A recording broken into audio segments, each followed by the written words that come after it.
Welcome to Open Book, a podcast of Roanoke City Public Schools. I'm Dr. Verlita White, the proud superintendent of Roanoke City Public Schools and your host for Open Book. We are so excited to be launching this podcast as an additional way for you, our students, family, staff, and the entire Roanoke community to gain insight into what makes RCPS unique, how decisions are made, and other timely topics of interest. Each of our episodes will include a longer interview with students, staff, experts, or community partners, short rotating segments about diverse topics such as counseling and PTA news, and Parent Guardian University, where we'll cover practical topics and support for families. In this first episode, we are going to highlight college and career readiness.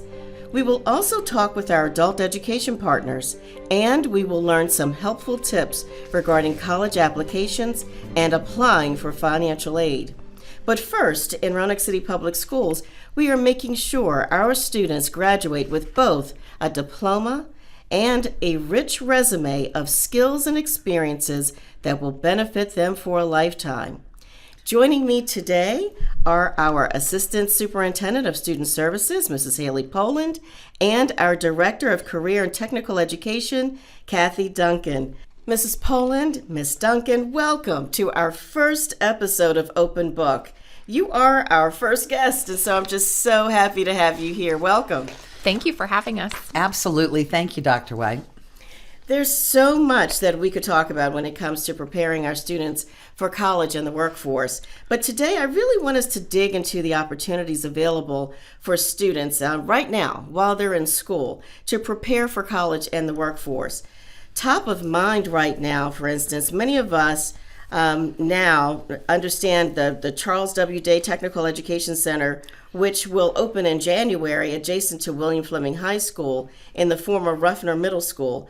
We're excited about that. I know that you're excited about that, and many of our community members know about it. And they also know, and I hope that they know, that we are doubling our seat capacity for career and technical education. And this is because when I first started in 2020, one of the first things I did was embark on a listening tour. I walked through neighborhoods and heard from our community that there was inequity when it came to our career and technical education classes. Students at William Fleming, for instance, had to take an extra class period or give up an elective if they wanted to take classes at the Roanoke Technical Education Center, which is where most of our CTE classes were held, correct? That's absolutely correct. So we are now doubling our CTE seat capacity, adding 6 additional pathways to include programs that I'm so excited about, like heating, ventilation, and air conditioning. So those HVAC programs, innovative public safety, landscaping, barbering, criminal justice, and coding, and cybersecurity. I mean, the list goes on, right? And so I do think that these are exciting times for our students. But Ms. Duncan, let me start with you. Mm-hmm. Can you please just talk about how our students have begun their programming, and how's it going so far? Well, it's going absolutely fantastic, and I would be remiss if I didn't say thank you, Mrs. White. Thank you to the school board for seeing this vision of the Charles W. Day Technical Center. It's opening up equal opportunity, equal access for our students, and it's going really well. We have a large number of William Fleming students already enrolled in programs, and they just cannot wait to get into the new building at what we're calling Day Tech on the campus of William Fleming High School. Wonderful, wonderful. I know you're excited. I see the excitement all over you every time I see you, and you know how I feel about it. And I believe our parents are excited too. In my travels, everyone talks about how excited they are for our students to take these pathways, because it gives them hands-on experience and life skills that they can carry with them. These are portable credentials, industry credentials, that they'll be able to take with them wherever they choose to go. So we're really excited about that. So let me just ask you a question, Ms. Duncan. Why do students benefit from enrolling in career and technical education classes? Well, career and technical education prepares them for not only careers, college readiness, but for life. Yeah. The skills that they learn, problem solving, teamwork, dependability, all of those are solid foundational skills that everyone needs to be successful. So that in and of itself is wonderful. Then you build on that, where each program can spark a student to have something for the future, to have a career that is solid, where they can make good money and have benefits to support families and move forward. And what we have found is if a student spends just 2 years in any one of our programs, we've got about a 98% graduation rate. Yes. So the students are loving it. They're being successful. They're coming back later, being employed. Many of our Teachers for Tomorrow students are employed by Roanoke City Public Schools, and we have some that'll be coming back to us soon. Well, so to that end, one of the benefits of CTE classes is the ability to earn a credential, just like you said. So how does this benefit students when they graduate? And I think you touched on this a bit, whether they want to go directly into the workforce or if they do want to attend college. And I'll ask this of both of you. Well, the credentials, most of which are nationally recognized, employers see those as students having a leg up, those additional skills. So if they're going into the world of employment and they have welding certifications, that will mean a higher starting pay, perhaps more responsibility. What we've seen in our college-bound four-year graduates from CTE is if they have things like the Microsoft certifications or financial literacy certifications, and they're doing work-study programs at the college level, they too will make more money because they're more skilled. So it benefits everyone in the long run, those stackable skills. And many of our students graduate with a number of credentials under their belts, and they come back saying, what a wonderful opportunity that it was, and they were given opportunities to go into leadership positions earlier. I do believe that this is building in those leadership skills as well. That's a fantastic point. We also know that our students use those credentials and their experiences to give them that head start in college. Sometimes it can help them increase, where they start out, especially if they're going through our community college access program at Virginia Western. They can even earn further credentials and further industry certifications to make sure that they are prepared for whatever job or career that they are wanting. Same thing if they're going into a 2-year program or a 4-year program. Those credentials can really help them get that leg up on their competition. Absolutely. And even open the door for some scholarships for Absolutely. our students. And so many of our courses in career and technical are offered for dual enrollment. So not only are they graduating with a diploma and a resume rich with skills and credentials, but they're starting out with a college transcript already as well. That's right. Fantastic. So I know that a lot of people may be listening and they're wondering, all right, so how do we enroll and how do I sign up for this? So Mrs. Poland, why don't you just tell how do if parents or students are listening to this and they want to enroll in classes, how might they go about that? This is the perfect time of year. We are preparing across our division in elementary school for those rising 6th graders all through middle school and in our high schools. So in December and January is really where we start that conversation. We start with our academic and career plan portfolio. We start with career lessons. Then we move into those scheduling conversations about what do you want to take? What experiences do you have or do you want to have?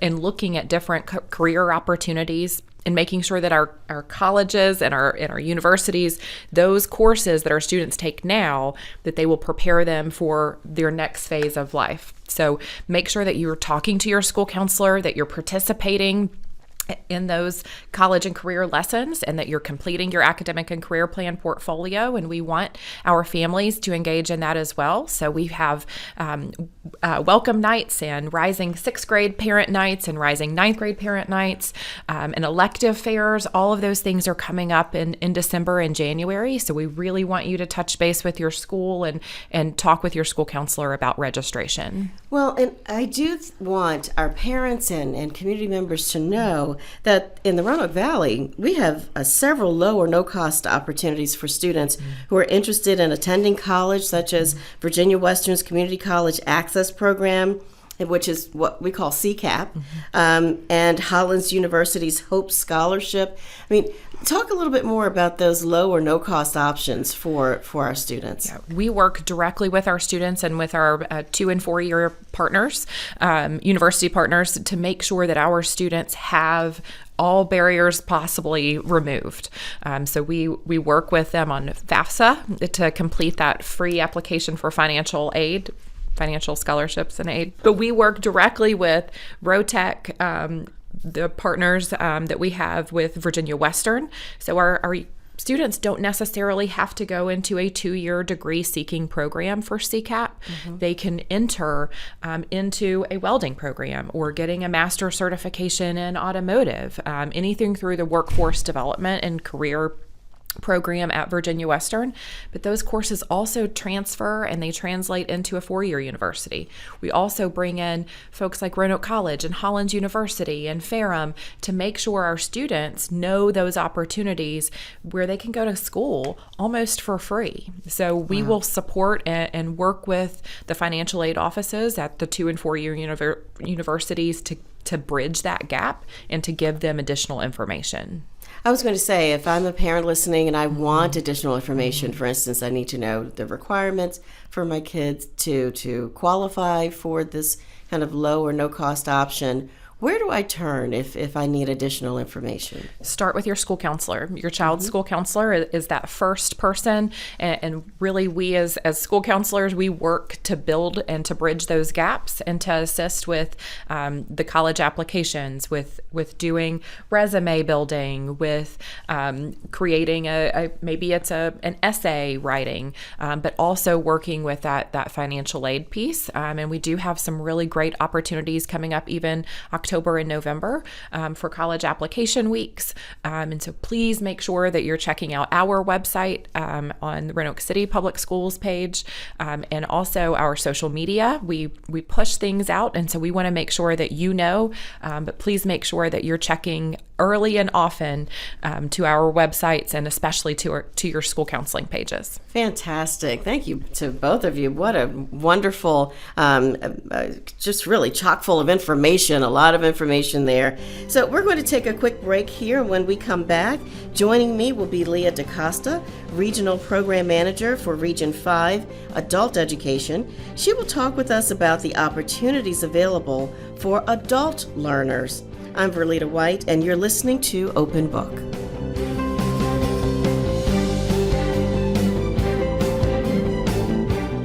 Welcome back to Open Book. I'm Verlita White, Superintendent of Roanoke City Public Schools, and with me is Leah DeCosta, the Regional Program Manager for the Roanoke Valley Allegheny Region 5 Adult Education Program, which also serves the city of Roanoke. Ms. DeCosta, thank you for joining me today. Thank you so much for having me. I am so excited to be here. I'm always excited to talk about extending learning opportunities, not only for our students, but also for adults in the region.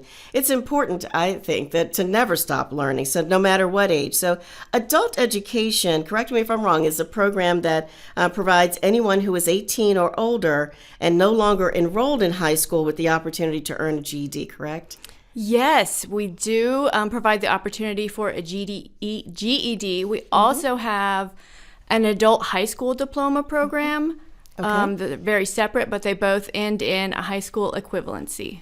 And also for adults who may want to, who might have English as their second language, who want to learn English? Correct. We have a large population in Roanoke, and we have a lot of classes in Roanoke City and across the Roanoke Valley for adult students that need help with their English.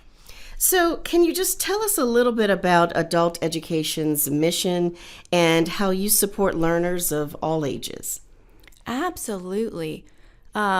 We are a program under the Department of Education, so our primary goal is education, of course. It is also, our end goal is to help our adult students earn family-sustaining wages, increase their employment opportunities, their continuing education opportunities, become better citizens in their communities, and better role models for their families and communities. Excellent. What about workforce development? Absolutely important. We have some programs, and we are excited to partner more with Roanoke City Schools to see what else we can offer for adult students who are seeking industry-recognized credentials to increase their employment opportunities. Excellent. You know, I just believe that When you support the adults in the family, we naturally also support the children who are in the family. So it's important for all of us to support our communities by supporting our students, but also adult learners. So just talk to us a little bit about what should prospective students know if they are eligible. So what do they need to know about eligibility, and who do you think should think about taking these classes? Anyone over the age of 18, and in some special cases 16 to 18, are eligible to join our program. We do an intake assessment, and depending on the program they're interested in, that's going to give us an idea of their skills, and that opens the door for any student. They do not only have to be seeking a high school credential. We can accept folks who maybe have a high school diploma or a GED already and would like to brush up on their math, for instance, to take and pass a CDL class. Oh, good. We have students that are brushing up on their reading and writing because they want to continue on to Virginia Western Community College. Excellent. That is great information. So how can someone enroll? We push people to our website as the first place, and when they submit their information there, we have all their contact information to start with. And they will receive an email from us with more information, sometimes a phone call or a text, and we will walk them through the registration process depending on what program they're interested in. That's excellent. Is there anything else that you would like our community to know about the adult education program? I think any there's so many possibilities for adult students that they might not even be aware of. Yeah. And all of our services are free. There's a very small registration fee. It's a great opportunity if you know that you need a little push or a little refresher to come on in, join a class. It's up to you to do the work, but we are definitely here to help whatever students might need. Wonderful. Absolutely fantastic. Well, Ms. DeCosta, thank you so much for joining me today. We appreciate you joining us on Open Book. Coming next, Mrs. Poland is back along with our Director of Community Engagement, Corey Allder, with great information for families about what they need to know when it comes to their student applying for college and financial aid.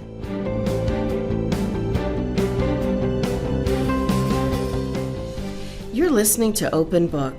As we round out our first episode, joining me are Assistant Superintendent of Student Services, Hayley Poland, and Director of Family Engagement, Corey Allder, for more information on what families should know when their child is applying to college.